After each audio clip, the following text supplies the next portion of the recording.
হ্যাঁ, আর রহমানির রহিম এ শেষ করে দিচ্ছি। এখন হইল আল্লাহ তাআলা বলেন আমি দয়ার কারণে মায়ার কারণে গোটা সৃষ্টি পরিচালনা করছি, অনুগত অবাধ্য মানুক বা না মানুক সকলকে। এখন আল্লাহকে যদি কেউ প্রশ্ন করে, আল্লাহ আচ্ছা তাইলে তো একটা বুঝ পাইলাম, আপনি মনে রাগ করেন না, কারণ মানলেও খাওয়ান না মানলেও খাওয়ান, সেজদা দিলেও খাওয়ান সেজদা না দিলেও খাওয়ান, মনে এই রঙ্গেই চলবো মনে হয়।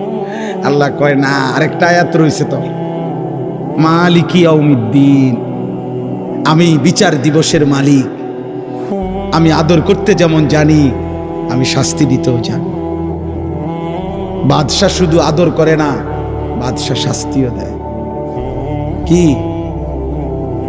অতএব মালিক ইয়াউমিদ্দিন, আল্লাহ বলেন আমি বিচার দিবসের মালিক। অর্থাৎ আজ আমি যা দিলাম, আগামী দিন আখিরাতে আমি তার সবকিছুর হিসাব নেব।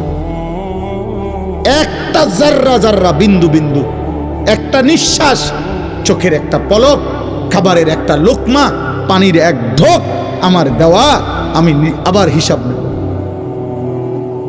এই কথাটা ভারসাম্য সূরা ফাতিহার মধ্যে আল্লাহ শিখাইছেন, বান্দা আমার দয়া দেখে আবার আমারে দুর্বল ভাইব না।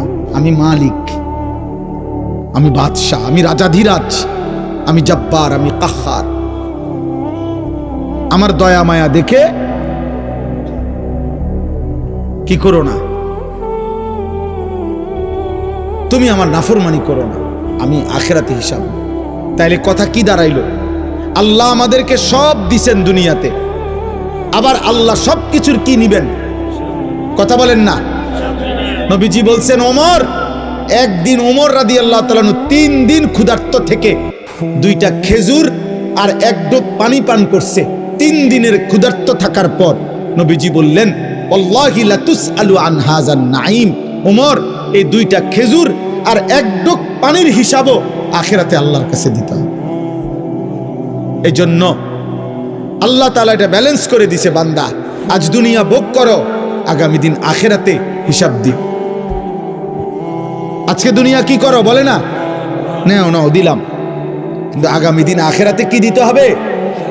এবার অতএব যদি এটা বুঝে থাকো বান্দা, অতএব শেষ কথা হলো ইয়াকা না'বুদু ওয়া ইয়াকা নাস্তাঈন।